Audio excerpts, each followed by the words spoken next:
নমস্কাৰ প্ৰিয় দৰ্শক, মই এষ্ট্ৰলজাৰ ডক্টৰ মঞ্জুশ্ৰী আপোনালোক সকলোকে মোৰ ৰাশিফলৰ অনুষ্ঠানটিলৈ স্বাগতম জনালোঁ। আজি 1946 শকাব্দৰ ভাদ মাহৰ 29 দিন ৰবিবাৰ, ইংৰাজী 15 ছেপ্টেম্বৰ। আজিৰ দিনটোত সূৰ্য উদয় 5:12:02, সূৰ্য অস্ত 5:25:46। তিথি শুক্লা দ্বাদশী তিথি, নক্ষত্ৰ শ্ৰৱণা নক্ষত্ৰ।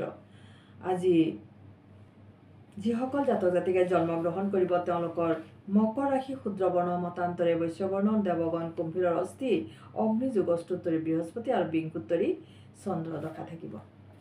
ঈশ্বৰৰ সৈতে একাত্ম হোৱা, দুখ নিবৃত্তি কৰা, মুক্তি লাভ, মোক্ষ লাভ আৰু পৰম প্ৰেমৰ আস্বাদ লোৱাৰ বাবে আমি নিত্য পূজা কৰোঁ। নিত্য পূজাত যেনেকৈ জপ স্তব আদিৰ প্ৰয়োজন হয়, তেনেকৈ শ্ৰদ্ধা, আন্তৰিকতা, প্ৰেম আৰু উপলব্ধিৰো প্ৰয়োজন। নিত্য পূজাত কেৱল ভক্তিভাৱে ইষ্টমন্ত্ৰ জপ কৰিলে পূজাৰ ফল সম্পূৰ্ণৰূপে লাভ কৰিব পাৰি। সৌম্য, শান্ত, কৰুণাময় আৰু আশীৰ্বাদৰত ভগৱানৰ প্ৰতিমূৰ্তি ঘৰত প্ৰতিষ্ঠা কৰিব। যেনে সিদ্ধি লাভৰ বাবে সিদ্ধিদাতা গণেশ, শ্ৰীবৃদ্ধিৰ বাবে লক্ষী দেৱী, সত্য ও সুন্দৰৰ প্ৰতিমূৰ্তি শিৱ, স্থিতিৰ দেৱতা নাৰায়ণ, কালীয় দমনকাৰী গোপাল, প্ৰেমৰ প্ৰতীক ৰাধা কৃষ্ণ, বিদ্যাৰ দেৱী সৰস্বতী আৰু অভয়দায়িনী কালী মাক গৃহস্থৰ পূজা ঘৰত স্থাপন কৰিব পাৰি। তদুপৰি দুৰ্গতি নাশিনী দুৰ্গা, হনুমানজী, জগন্নাথ, গুৰুদেৱৰ মূৰ্তি বা ছবি ৰাখি ভক্তিভাৱে নিত্য পূজা সমাপন কৰিব পাৰি। গৃহস্থৰ ঘৰৰ উত্তৰ পূব কোণটিত, যি উত্তৰ পূব কোণ, সেই কোণত মাটিৰ পৰা অলপ ওপৰত, বেছি ওপৰত নহয়, অলপ ওপৰত কাঠৰ বা পাথৰ বা মাৰ্বলৰ ওপৰত ভগৱান, যিসকল ভগৱান তেওঁলোকক এনেদৰে ৰাখিব যাতে পূজাৰ সময়ত সম্পূৰ্ণৰূপে দৃশ্যমান হয়। সৰ্বাগ্ৰে পূজ্যতে গণেশ, তাৰপিছত শিৱ, নাৰায়ণ আদি সকলৰ নিজৰ নিজৰ আসন বা সিংহাসন কৰি দিব।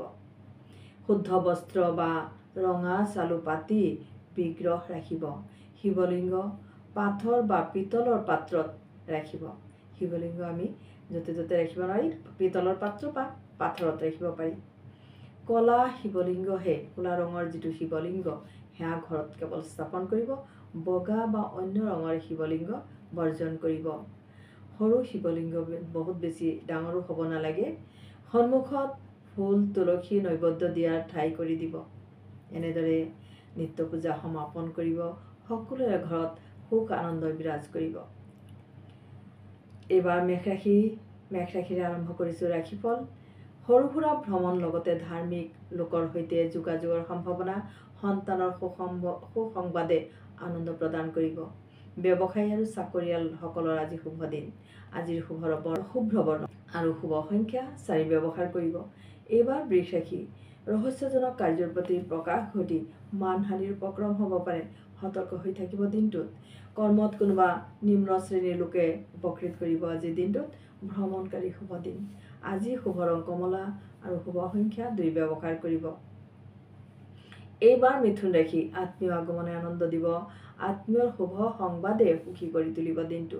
প্ৰিয়জনৰ বাবে সন্তাপিত হ'ব পাৰে, সেয়েহে আজি দুৰ্গা নামেৰে দিনটোৰ স্মৰণ কৰিব, দিনটোৰ শুভাৰম্ভ কৰিব। ছাত্ৰ ছাত্ৰীৰ বাবে অনুকূল সময়। ছাত্ৰ ছাত্ৰীয়ে আজি পিতৃ মাতৃৰ আশীৰ্বাদ লৈ ঘৰৰ পৰা যাত্ৰা কৰিব, শুভ ফল লাভ কৰিব। সেউজীয়া ৰং আৰু শুভ সংখ্যা 6 প্ৰয়োগ কৰিব।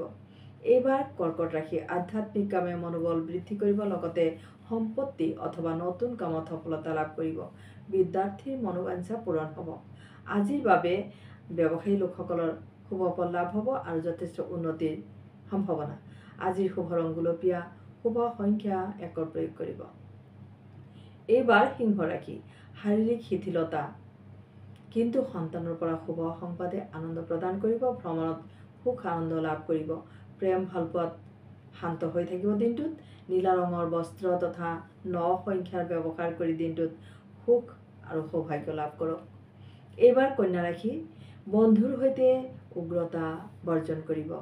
বন্ধুৰ লগত কথা ক'বলৈ সংযত হ'ব।